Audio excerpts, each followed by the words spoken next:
Bagi Bapak Ibu yang memiliki bukunya, silahkan dibuka di halaman 282. Jika makna kata Alu Ibrahim mencakup semua pengikut, maka arti dari kata Alu Ibrahim, keluarga Ibrahim, mencakup seluruh para nabi, siddiqun, syuhada, dan orang-orang soleh. Karena mereka adalah pengikut Ibrahim alaihissalatu wassalam, baik sezaman maupun tidak sezaman.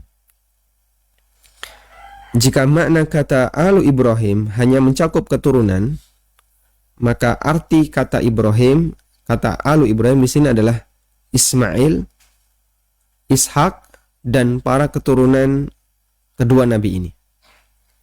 Taib. Ini sebagaimana keterangan Al-Hafidh dalam Fathul Bari. Nah, yang penting di sini kita perhatikan, Nabi Muhammad sallallahu alaihi wasallam masuk dalam makna keluarga Ibrahim, baik dengan makna pertama maupun yang kedua. Karena beliau termasuk keturunan Ibrahim alaihissalatu wassalam dari jalur Ismail. Allah berfirman, Inna Allah astafa Adam wa Nuhan wa ala Ibrahim wa ala Imran alal alamin. Sesungguhnya Allah Ta'ala memilih Adam, memilih Nuh, keluarga. Sehingga dalam ayat ini, surat Ali Imran ayat 33, Allah Subhanahu wa Ta'ala bercerita tentang anggota-anggota keluarga terbaik. Pertama, Allah pilih Adam, sehingga Allah Subhanahu wa Ta'ala jadikan Adam alaihissalam sebagai manusia pertama yang lebih baik, dalam arti beliau diberi oleh Allah Subhanahu wa Ta'ala banyak keistimewaan. Kemudian Allah pilih Nuh, karena Nuh adalah Abul Bashar Ats-Tsani. Allah jadikan Adam sebagai bapak manusia,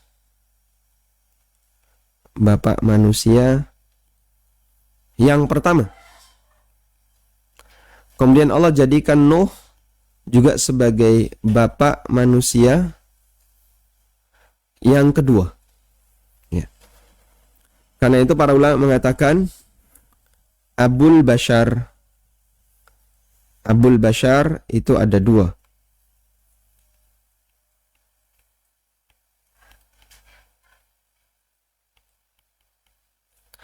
Bapak manusia itu ada dua.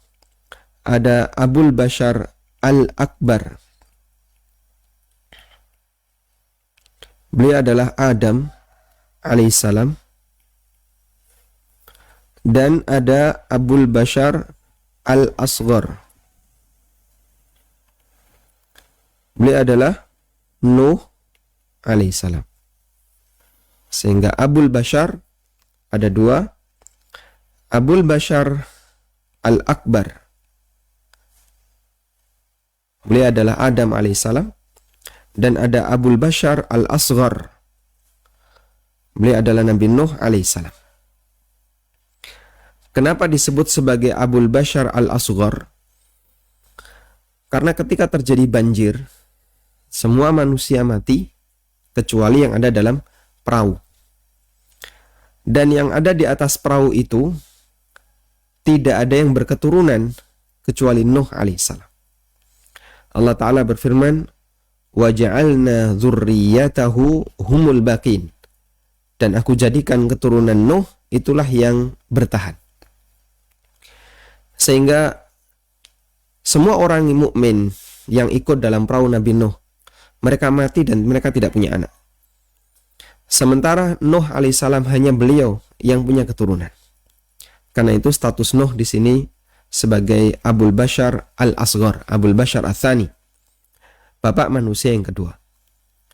Maka kita bisa melihat makna istifa'ullah, pilihan yang diberikan oleh Allah kepada Adam dan kepada Nuh alaihissalam adalah pilihan di mana keduanya dijadikan oleh Allah Subhanahu wa Ta'ala sebagai Abul Bashar, sebagai bapak seluruh umat manusia. Karena itu kita ini keturunan dua nabi. Pertama Nabi Adam, yang kedua Nabi Nuh. Semua manusia di jagat ini adalah keturunan dua nabi, Adam dan Nuh alaihi wassalatu wassalam. Wa ali Ibrahim, dan Allah pilih keluarga Ibrahim.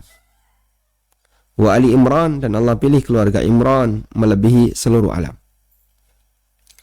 Ibnu Abbas menafsirkan ayat ini dan beliau mengatakan Muhammadun min ali Ibrahim. Muhammad termasuk di antara keluarga Ibrahim. Nabi Muhammad sallallahu alaihi wasallam termasuk di antara keluarga Ibrahim. Baik. Dari sini kita bisa memahami ya penjelasan tambahan yang disampaikan oleh Ibnu Utsaimin rahimahullah tentang kenapa ketika kita membaca salawat kita mengatakan kama shallaita ala Ibrahim wa ali Ibrahim. Kama shallaita ala Ibrahim wa ali Ibrahim. Sebagaimana engkau memberikan salawat kepada Ibrahim wa ali Ibrahim. Baik. Kita membaca salawat seperti ini. Sebagaimana engkau memberikan salawat kepada Ibrahim dan keluarga Ibrahim. Dalam redaksi yang lain, kata yang pertama ini nggak disebutin. Sehingga cuman kalimatnya seperti ini. Kama sallaita ala ali Ibrahim. Sehingga tidak ada kalimat kama sallaita ala Ibrahim wa ali Ibrahim. Adanya cuman kama sallaita ala Ibrahim. Coba kita tengok ulang ya. Redaksi-redaksi salawat yang kemarin sudah kita baca. Kita akan jumpai ada kalimat seperti itu dalam salawat yang kita baca. Di salawat yang ketiga kalau ada. Nah, salawat Abu Mas'ud Al-Ansari. Di situ ada kalimat Allahumma salli ala Muhammad wa ala ali Muhammad kama sallaita ala ali Ibrahim. Sehingga di sini tidak menyebutkan kama sallaita ala Ibrahim wa ali Ibrahim, tapi hanya satu, kama sallaita ala ali Ibrahim. Wa barik ala Muhammad wa ala ali Muhammad kama barakta ala ali Ibrahim. Kama barakta ala ali Ibrahim fil alamin innaka Hamidum Majid. Artinya apa? Ketika hanya disebut Allahumma salli ala ali fulan, maka apakah fulan termasuk? Termasuk atau tidak? Jawabannya termasuk. Ketika disebut alu fulan, apakah si fulan ini termasuk? Jawabannya fulan juga termasuk. Fulan juga termasuk. Sehingga sekalipun kita tidak mengatakan Allahumma salli ala fulan wa ali fulan, tapi kita cuma mengatakan alu fulan, maka fulan juga termasuk. Karena itu Nabi SAW ketika beliau menerima zakat dari Abu Aufa, beliau kemudian membaca kalimat Allahumma salli, salah ya tulisannya, Allahumma salli ala ali Abi Aufa. Allahumma salli ala ali Abi Aufa. Ya Allah, berikanlah salawat kepada ala ali Abi Aufa. Ya Allah, berikanlah salawat kepada keluarga Abu Aufa. Kalimat ini tentu saja kita bisa maknai Abu Aufa termasuk di sana. Termasuk di dalamnya. Baik. Sehingga kalau kita mengucapkan keluarga si A, maka si A masuk nggak? Masuk. Oh, dia malah unsur utama. Karena ketika kita mengucapkan keluarga si B, keluarga si C, maka unsur utamanya pasti masuk. Sehingga ketika kita mendengar ada kalimat Alu Ibrahim, berarti jelas Ibrahim plus keluarganya. Sehingga kalimat ini menunjukkan Ibrahim plus keluarganya. Karena penyebutan kata alu otomatis yang bagian utama juga ikut terlibat. Tayyib. Ini pelajaran kenapa ada redaksi sholawat di mana di situ hanya disebut alu Ibrahim tanpa menyebut nama Ibrahim. Selanjutnya, ketika kita mengucapkan kalimat Allahumma salli ala Muhammad wa ala ali Muhammad kama sallaita ala Ibrahim wa ala ali Ibrahim, maka Nabi SAW juga masuk di sini. Nabi SAW juga masuk di sini. Berarti beliau mendapatkan kebaikan sholawat 2 kali. Pertama untuk beliau dan keturunan beliau, keluarga beliau.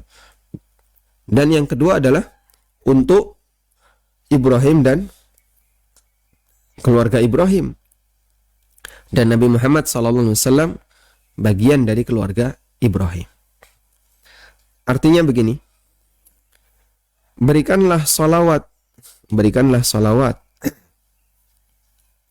untuk Muhammad.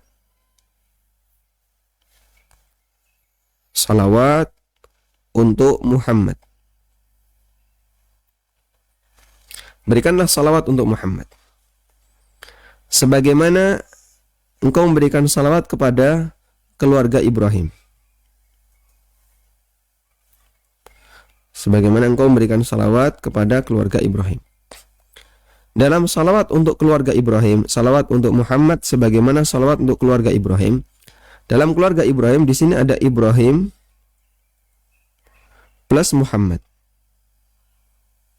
Begini ya. Sehingga kita mohon kepada Allah, ya Allah berikanlah salawat untuk Muhammad sebagaimana engkau telah memberikan salawat kepada Ibrahim plus salawat untuk Muhammad. Artinya beliau mendapatkan tambahan keistimewaan di mana beliau juga disebutkan yang kedua di Alu Ibrahim. Dengan itu akan semakin menambah jumlah salawat yang diberikan kepada Nabi Muhammad SAW. Wallahu a'lam. Selanjutnya,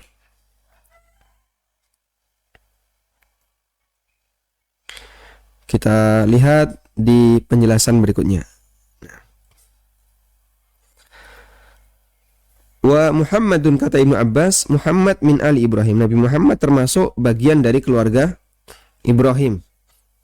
Dan karena beliau bagian dari keluarga Ibrahim, maka ketika kita mengucapkan Allahumma salli ala Muhammad wa ala ali Muhammad kama sallaita ala ali Ibrahim, maka Nabi Muhammad SAW tercakup di sana.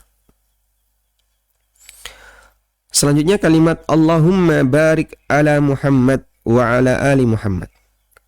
Ya Allah berkailah Muhammad dan keluarga Muhammad. An-Nawawi menyebutkan makna berkah di sini. Qala al-ulama makna al-barakatu huna az-ziyadatu min al-khairi wal karamati wa qila bi makna at-tathhir wat tazkiyah. Ulama mengatakan makna keberkahan dalam salawat ini adalah tambahan kebaikan dan kemuliaan. Sehingga ketika kita mengucapkan Allahumma barik ala Muhammad, maknanya adalah Allahumma, ya Allah tambahkanlah kebaikan untuk Muhammad dan keluarga Muhammad. Dan ada juga yang mengatakan maknanya adalah at-tathhir wa tazkiyah, penyucian dan pembersihan. Sucikanlah Muhammad. Sehingga kita ketika membaca Allahumma barik ala Muhammad, maknanya adalah ya Allah sucikanlah Muhammad. Intinya, karena ini disebutkan secara bergandengan, maka salawat dengan keberkahan, salat dengan keberkahan itu tidak sama. Allahumma salli ala Muhammad, Allahumma barik ala Muhammad. Berarti salawat dengan barik, salli dengan barik ini dua hal yang tidak sama. Kenapa? Karena kalau sama berarti mengulang. Allahumma salli ala Muhammad, Allahumma barik ala Muhammad. Kalau ini maknanya sama berarti terjadi apa? Pengulangan. Dan kita tidak bermaksud melakukan pengulangan di situ. Maka doa Allahumma salli dengan Allahumma barik itu doa yang berbeda. Nah, kemudian perbedaannya apa? Di sini dijelaskan oleh Nawawi. Ketika kita meminta keberkahan, maksudnya adalah kita mohon kepada Allah tambahan kebaikan untuk sang Nabi. Ada juga yang mengatakan agar sang Nabi disucikan dan dibersihkan, baik ketika beliau masih hidup maupun ketika beliau sudah meninggal. Karena itu kita bisa saksikan jamaah, tidak ada manusia yang namanya selalu dijaga oleh Allah Ta'ala selain Nabi Muhammad SAW. Yang tidak ada manusia yang namanya sangat dijaga oleh Allah selain Nabi Muhammad SAW. Sehingga ketika ada orang yang menghina Nabi SAW, pasti dia akan mendapatkan hukuman besar, baik di dunia maupun di akhirat. Meskipun ini juga berlaku bagi nabi-nabi yang lain, tapi Nabi Muhammad SAW lebih istimewa. Allah Subhanahu wa Ta'ala memberikan jaminan itu dalam Al-Quran. Allah berfirman, Inna syani'aka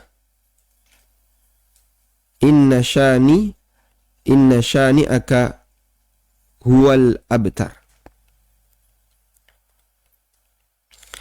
Sesungguhnya orang yang menghinamu dialah manusia yang terputus.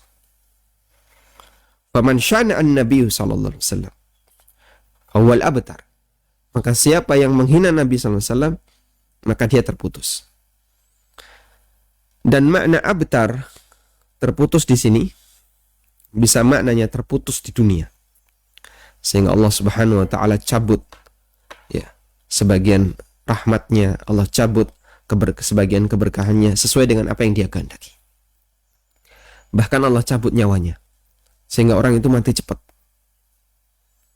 karena dia menghina nabinya sallallahu alaihi wasallam. Dan ketika di akhirat jelas dia akan dicabut. Dia akan menjadi orang yang terputus, dalam arti tidak akan bisa mendapatkan nikmat ketika di akhirat. Makanya kita bisa saksikan ya, banyak sekali orang-orang yang menghina Nabi sallallahu alaihi wasallam sengsara ketika di dunia.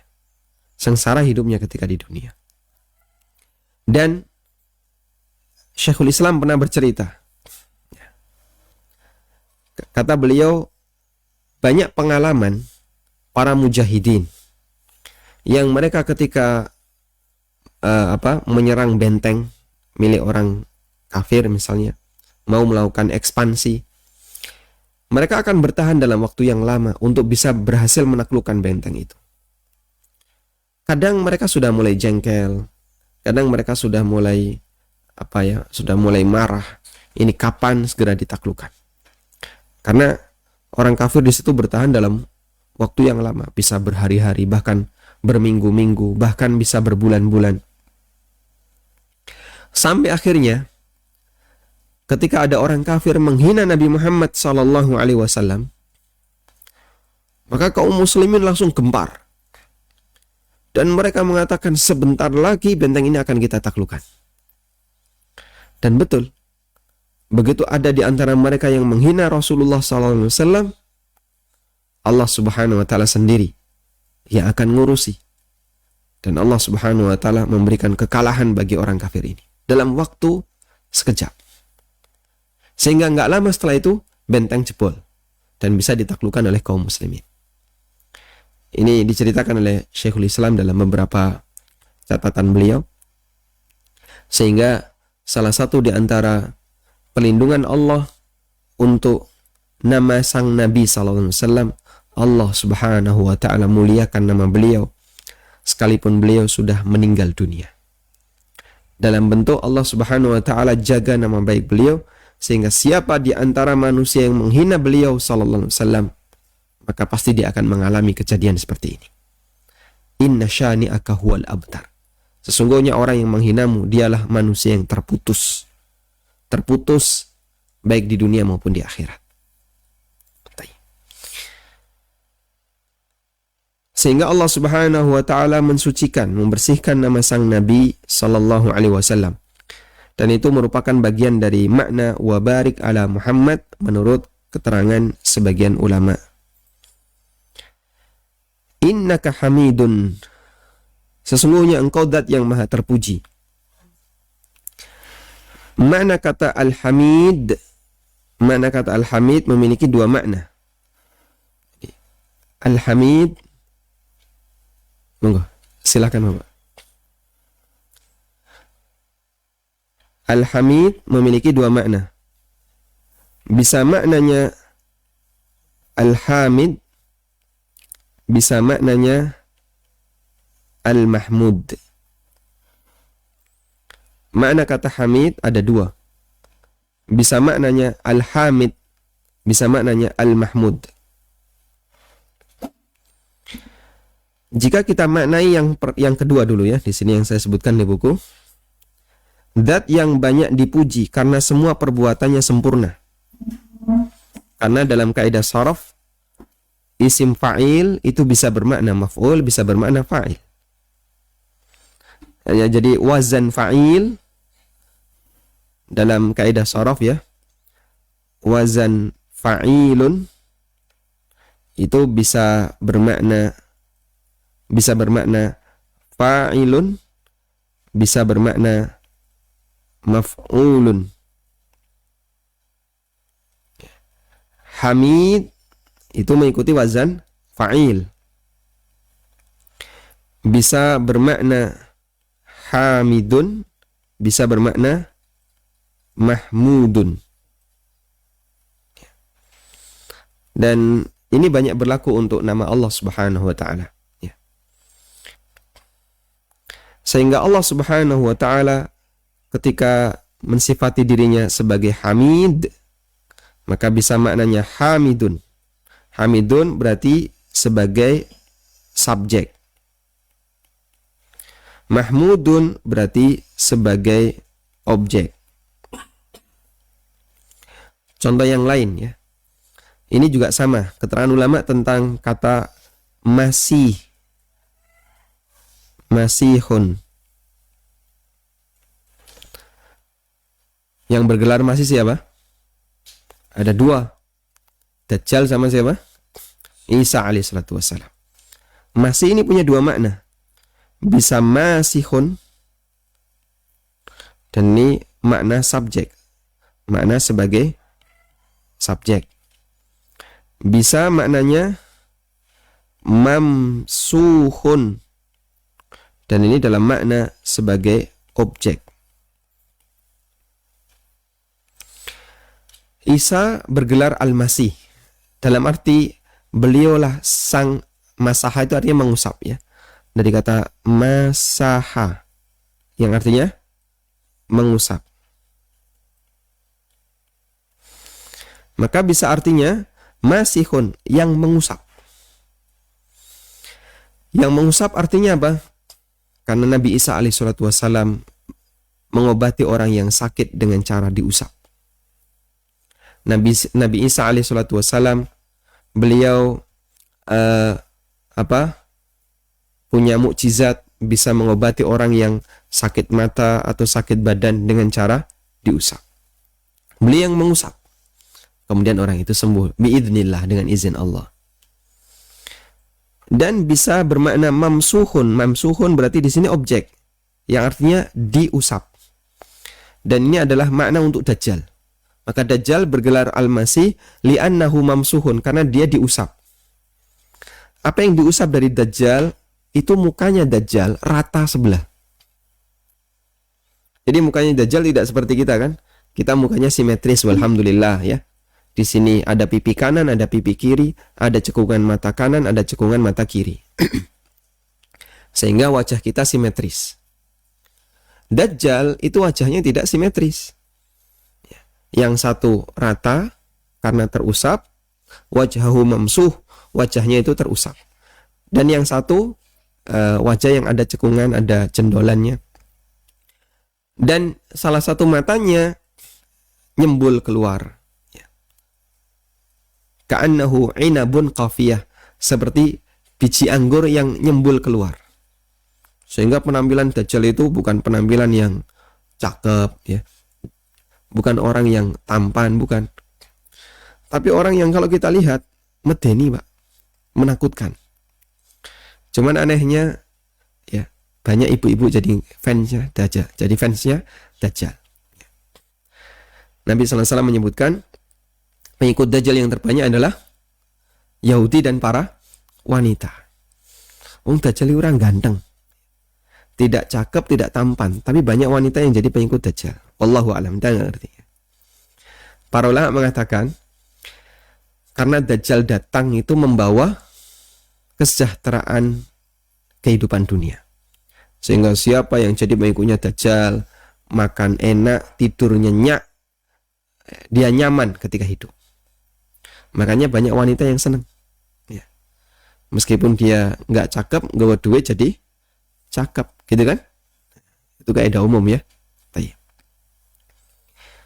Kembali kepada nama Allah Subhanahu wa taala Hamidun. Nama Allah Hamid bisa bermakna hamid. Berarti zat yang memuji. Yang memuji. Bisa bermakna mahmud. Berarti yang dipuji. Sehingga memiliki dua makna. Hamidun, bisa hamid, bisa mahmud. Kembali ke buku. Kalau kita maknai mahmud, maka artinya adalah zat yang banyak dipuji. Karena semua perbuatannya sempurna. Dalam kaidah sharaf, al-hamid bisa bermakna al-mahmud. Kalau kita maknai sebagai al-hamid, artinya zat yang pandai memuji. Dan Allah pandai memuji. Memuji perbuatan hambanya yang saleh. Dan kaidah pandai memuji itu adalah pujiannya sesuai dengan apa? Pujiannya sesuai dengan realita, tidak melebihi batas, tidak melebihi kadar. Maka Allah Subhanahu wa taala memiliki nama Al-Hamid yang artinya banyak memuji. Silahkan. Karena Allah Subhanahu wa taala pandai memuji hamba-hambanya yang saleh. Allah memuji para nabi. Allah memuji siapa lagi? Orang-orang saleh. Allah memuji para siddiqun dan seterusnya. Tayyib. Kemudian yang berikutnya adalah kalimat majidun. An-Nawawi menjelaskan makna kata al-majid. Qala Ibnul A'rabi. Kata Ibnul A'rabi, al-majid bimakna ar-rafi'. Al-majid bimakna ar-rafi'. Qala ahlul ma'ani al-majidul kamil asy-syarfu.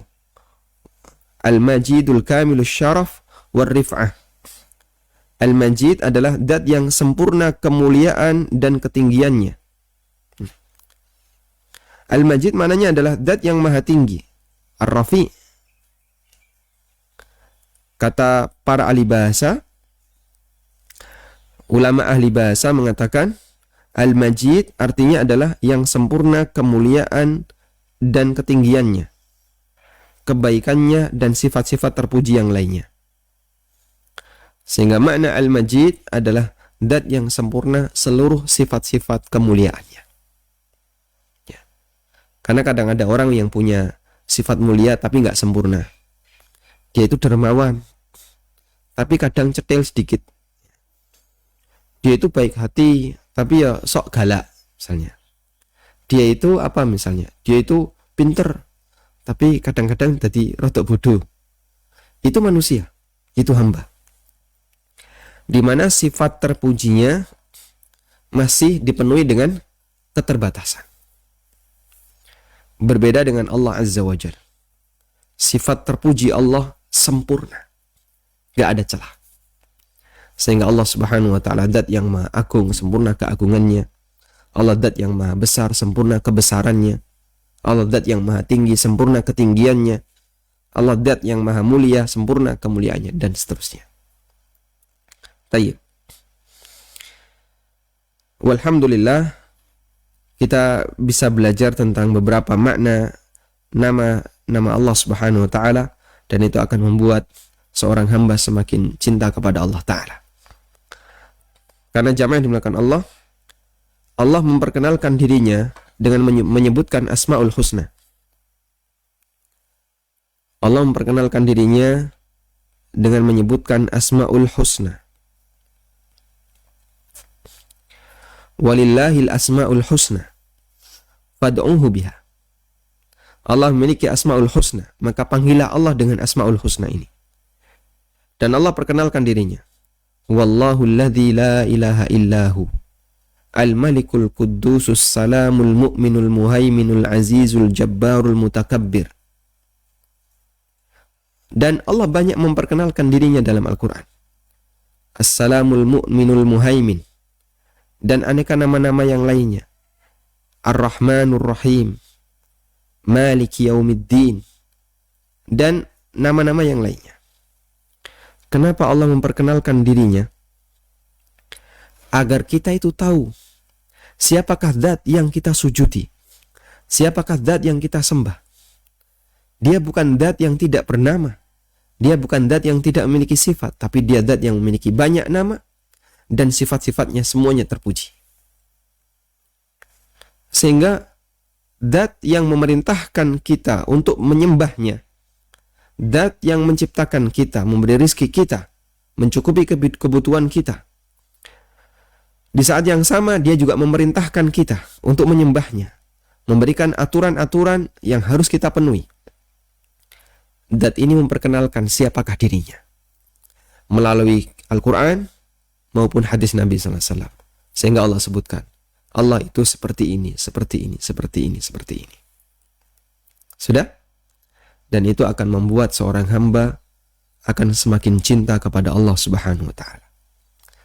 Kalau dia semakin cinta kepada Allah, maka akan membuat semangat dia untuk beribadah kepada Allah akan semakin maksimal.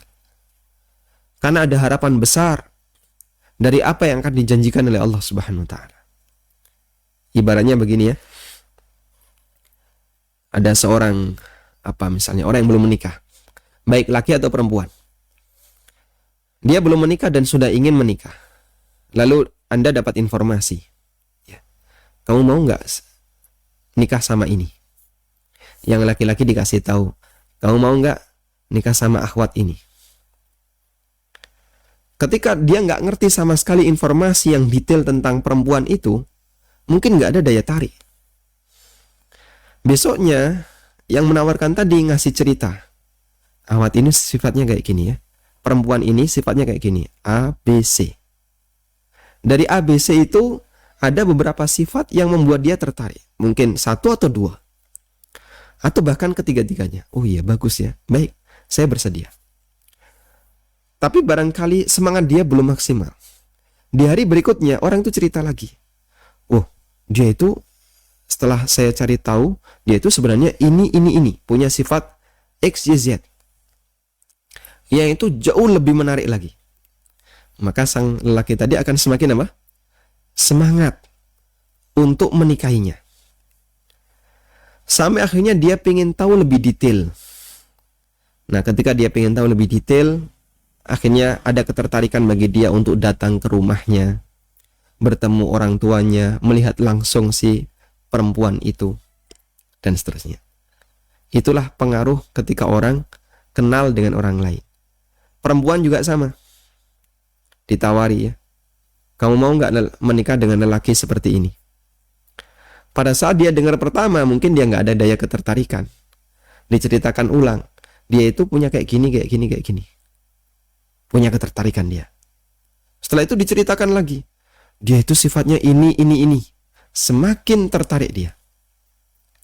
Ketika dari sekian sifat itu ada kebaikan dan dia senang dengan sifat-sifat seperti itu. Berarti kita satu hobi ya, sama-sama senang mancing misalnya ya. Jadi perempuan ini senang mancing, diberitahu lelaki ini juga senang mancing sama kayak kamu. Oh iya, nanti kita bisa mancing bareng misalnya. Jadi dengan adanya cerita tentang sifat-sifat itu akan membuat orang semakin tertarik. Allah Subhanahu wa ta'ala bercerita tentang siapa dirinya.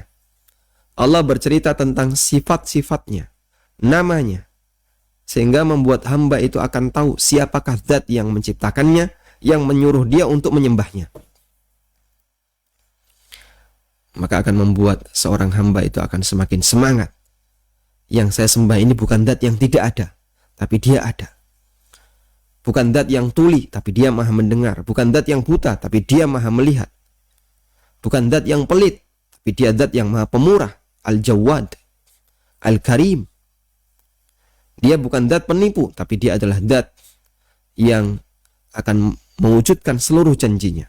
La yukhliful mi'ad, tidak akan menyalahi janji.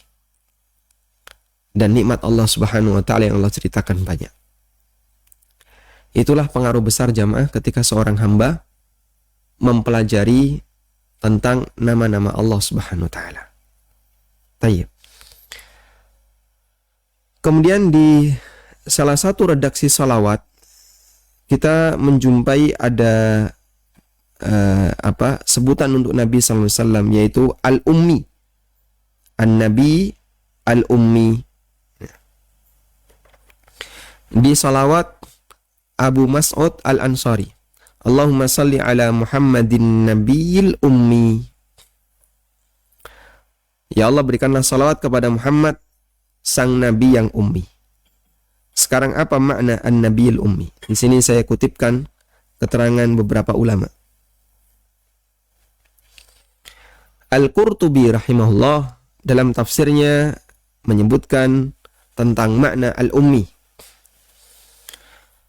Qauluhu ta'ala, firman Allah ta'ala, Al-Ummi, kata Ibnu Abbas radhiyallahu anhu, beliau kutip keterangan Ibnu Abbas, kana nabiyukum sallallahu alaihi wasallam ummiyan, la yaktubu wa la yaqra wa la yahsib.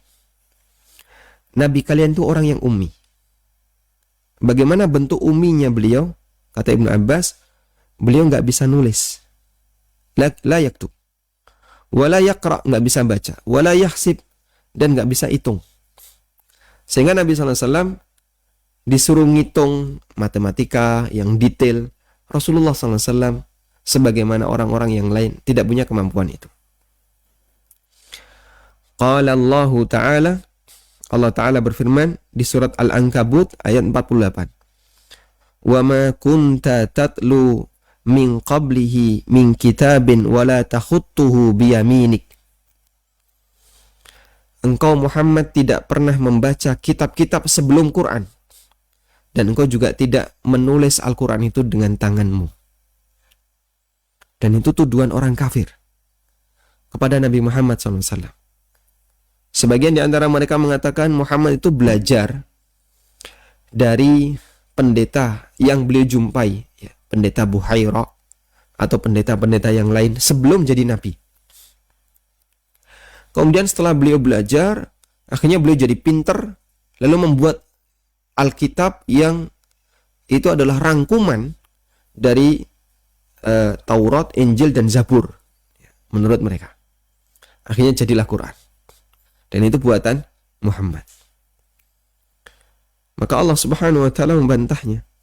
Beliau nggak pernah membaca Taurat, nggak pernah membaca Injil, nggak pernah membaca Zabur, kitab-kitab sebelumnya beliau nggak pernah. Wala takhuttuhu biyaminik. Ada juga yang mengatakan Muhammad yang nulis Quran.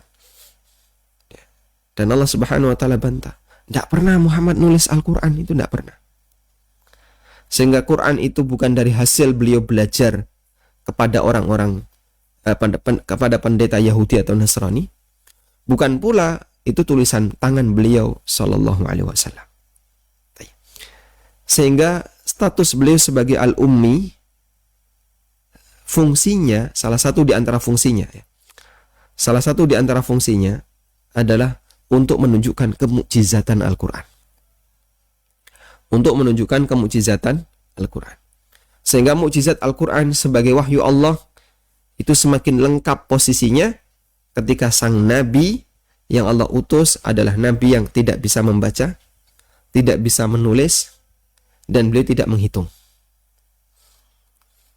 Wa qala Ibnu Katsir, kata Ibnu Katsir rahimahullah dalam tafsirnya, Tsumma qala ta'ala, Allah berfirman, wa ma kunta tatlu min qablihi min kitabin wa la takhutuhu biyaminik. Maknanya adalah qad labista fi qaumika ya Muhammad min qablu an ta'tiya bihadzal qur'ani. Engkau telah berada di tengah kaummu wahai Muhammad sebelum Al-Qur'an itu turun. Sebelum Al-Qur'an itu turun. Umuran selama bertahun-tahun. La taqra'u kitaban wa la tuhsinul kitaba. Engkau tidak bisa membaca Alkitab, nggak bisa baca Taurat, nggak bisa baca Injil, nggak bisa menulis. Bal kullu ahadin min qaumika, bahkan setiap orang di antara kaummu, wa ghairihim, dan masyarakat yang lain, ya'rifu, mereka tahu, annaka rajulun ummi. Mereka tahu engkau adalah orang yang ummi, nggak bisa baca tulis. La taqra'u wa la taktub.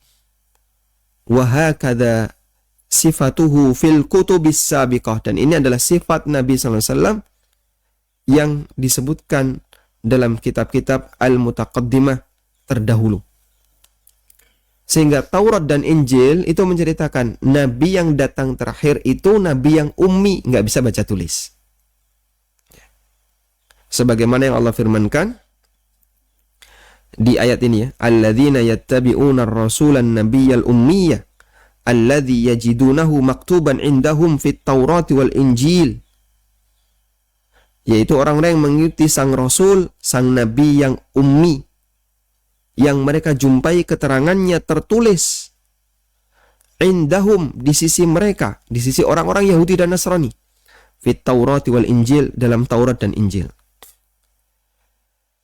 Jadi Allah tegaskan sifat Nabi yang ummi telah disebutkan oleh Allah dalam Taurat dan Injil di sisi mereka, bukan buatan orang Muslim. Orang Muslim nggak buat Taurat dan Injil. Maka jangan sampai mengatakan Taurat dan Injil yang sering diperdebatkan oleh Zakir Naik itu buatan Zakir Naik. Makanya dia bisa hafal, sampai hafal posisinya. Ya. Ayat sekian, chapter sekian, ayat sekian, chapter sekian. Di surat ini ayat sekian, chapter sekian. Zakir Naik bisa hafal karena itu buatan Zakir Naik. Yang itu dipakai untuk membantah orang-orang Nasrani. Subhanallah. Subhanallah. Dari tuduhan semacam ini. Itu Taurat yang ada pada kamu, Injil yang kau miliki. Allah katakan, maktuban indahum fit Taurati wal Injil. Tertulis di sisi mereka dalam Taurat dan Injil yang mereka bawa. Cuman nggak dibaca. Karena kan kita yakin ya, banyak orang yang membawa Taurat dan Injil tapi dia nggak tahu isinya. Cuman dibawa saja. Makanya dalam kejadian perdebatan antara Muslim dan kafir, antara Muslim dengan Nasrani, orang Nasrani ketika diajak berdebat dengan masalah Alkitab, mereka sendiri nggak menguasai. Mereka nggak bisa menguasai. Banyak cerita tentang itu. Dan gak ada satupun pendeta yang hafal Taurat. Gak ada satupun pendeta yang hafal Taurat. Tapi Muslim yang hafal Quran berapa? Berapa? Jutaan. Banyak sekali. Muslim yang hafal Al-Quran. Tayyib. Kemudian kata Ibnu Katsir, wa hakadha kana Rasulullah sallallahu alaihi wasallam daiman ila yaumiddin. Seperti inilah kondisi Rasulullah sallallahu alaihi wasallam. Beliau tetap enggak bisa baca tulis ila yaumiddin, sampai, kalau yaumiddin kita terjemahkan kiamat ya, sampai kiamat. Beliau tidak bisa menulis, tidak bisa la yuhsinul kitaba wa la yakhutuhu satran. Beliau enggak bisa menulis meskipun hanya satu baris. Wala harfan, bahkan satu huruf. Biyadihi, dengan tangan beliau. Bal kana lahu kutab. Namun Nabi SAW punya juru tulis. Yaktubuna baina yadihi al-wahya. Yang mereka bertugas untuk menulis wahyu yang turun kepada beliau. Warisalah, warasail dan surat-surat ilal aqalim yang dikirim ke seluruh penjuru dunia. Allah Ta'ala berfirman, wa ma kunta tatlu. Engkau tidak pernah tatlu, artinya tidak pernah membaca sebelumnya dari kitab-kitab Taurat dan Injil, litakidin nafyi, untuk menegaskan bahwa Nabi SAW tidak pernah merangkum Taurat dan Injil. Wala takhuttuhu biyaminik, dan juga tidak pernah mencatat dengan tangannya. Kemudian di akhir ayat Allah mengatakan, idzal lartabal mubtilun. Kalau begitu orang yang masih meragukan terhadap keautentikan Quran, mereka adalah orang-orang yang memegang kebatilan. Dan andaikan Nabi SAW bisa baca tulis, itu akan membuat ragu orang-orang yang ingin memerangi syariat ini. Nah, dan itu sekali lagi, bahwa status Nabi SAW sebagai Nabi yang ummi semakin mendukung kemukjizatan Al-Quran, bahwasanya Al-Quran itu datang dari Allah Azza wa Jalla.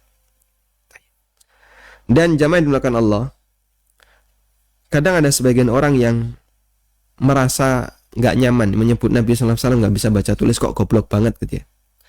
La haula wala quwata illa billah. Tidak bisa baca tulis itu tidak sama dengan bodoh. Tidak bisa baca tulis tidak sama dengan bodoh. Ada anak kecil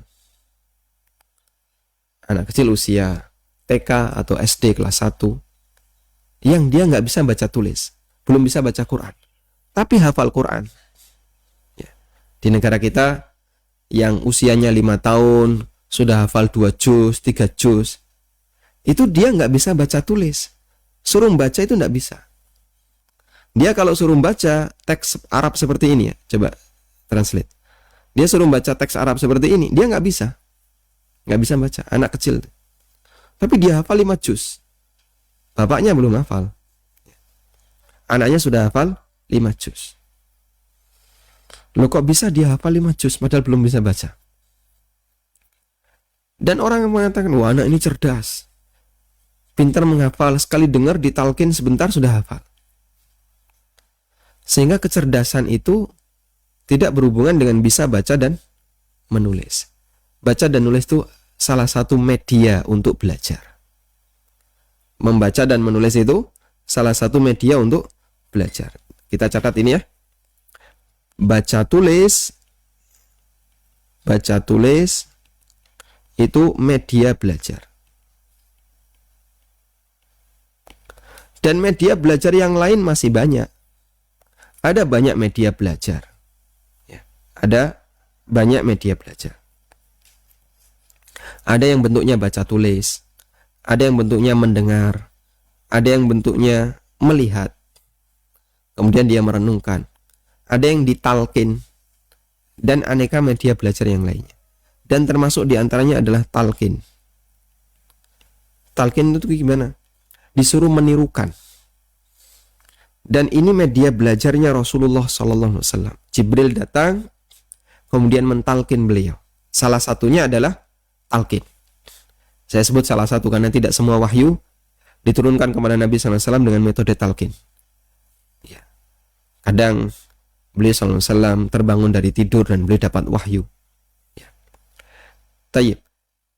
Sehingga baca tulis sifatnya hanya media belajar. Kita bisa baca tulis, tapi ya ilmunya begitu-begitu saja, kan gitu ya. Banyak kan orang kayak gitu. Ya. Yang sudah lulus SD bisa baca tulis, tapi nggak tahu ngaji, nggak pernah belajar agama, ya tetap bertahan jadi orang yang nggak ngerti agama.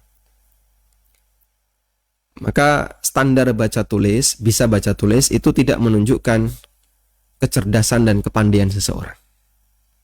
Orang bisa disebut pandai, cerdas, sekalipun dia tidak bisa baca tulis, karena baca tulis itu hanya sifatnya media. Dan media belajar baca tulis di masa Rasulullah SAW itu bukan media yang ma'ruf di masyarakat. Kenapa? Karena fasilitasnya masih jarang. Orang punya kertas selalu dipakai nyatet, itu Masya Allah benda langka jamaah. Dan dulu kan yang dipakai media untuk nulis, ya barang-barang yang dia bisa dikerik, seperti pelepah kurma bisa dikerik. Kemudian apa lagi? Batu, lempengan batu, lalu kulit, sehingga susah. Nggak seperti kita kan? Kita kan pakai tinta. Tinta datangnya belakangan. Datangnya belakangan. Dulu dikerik. Sehingga bisa menulis itu ketika dikerik. Kerikan itulah tulisan. Dulu. Repot sekali. Sementara ilmu itu banyak. Nah, kalau ilmu itu banyak, semuanya harus dikerik seperti ini, akan sangat merepotkan. Makanya dominan media belajar di masa silam itu talqin, dominan. Dan itu berlangsung selama abad-abad, sampai kemudian fasilitas menulis itu semakin banyak, orang gampang mendapatkan kertas, bisa pakai tinta, dan tinta dulu tidak seperti tinta sekarang. Tinta dulu gampang blobor, sehingga kalau nulis menyamping gitu kan, blobor ke samping. Dulu kena air dikit aja blobor, karena tidak sekualitas tinta sekarang. Sekarang Masya Allah, saya nggak pakai tinta, jamaah bisa melihat tulisan saya. Baik, sehingga jamaah dimulakan Allah, yang namanya tulisan dan seterusnya ini sifatnya hanya fasilitas, dan tidak menunjukkan apa? Tidak menunjukkan derajat cerdas dan tidak cerdas, pintar dan tidak pintar. Kok nabimu nggak bisa baca tulis sih? Ya. Berarti kan tuh orang bodoh, nggak bisa baca tulis. Subhanallah, maha suci Allah dari sifat seperti itu. Beliau nggak bisa baca tulis untuk menunjukkan kemukjizatan Quran, sehingga semakin mendukung status Quran sebagai mukjizat. Dan beliau tidak bisa baca tulis sebagaimana masyarakat yang lain. Karena media baca tulis ketika itu bukan termasuk media utama dalam belajar. Makanya kata Al-Qurtubi, di sini saya sebutkan ya. Kata Al-Qurtubi, qala Al-Qurtubi, kata Al-Qurtubi, qila, sebagian ulama mengatakan al-ummiyun alladzina la yaktubun. Al-ummiyun adalah orang-orang yang tidak menulis.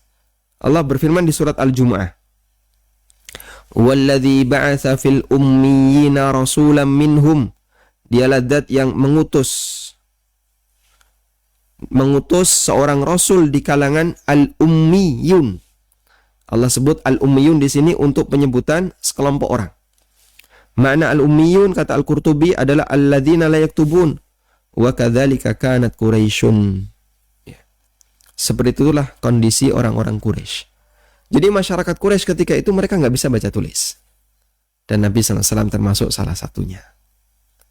Sehingga Rasulullah SAW seperti orang yang berada di kanan kirinya, padahal mereka dikenal sebagai orang yang cerdas, pandai menyampaikan pertimbangan, pandai menyelesaikan masalah, pandai mengungkapkan syair. Tapi mereka rata-rata tidak bisa baca tulis. Ada yang bisa, cuman tidak banyak. Wallahu ta'ala alam. Demikian yang bisa kita sampaikan. Semoga bermanfaat. Wassallallahu ala nabiyyina Muhammadin wa ala alihi wa sahbihi wasallam.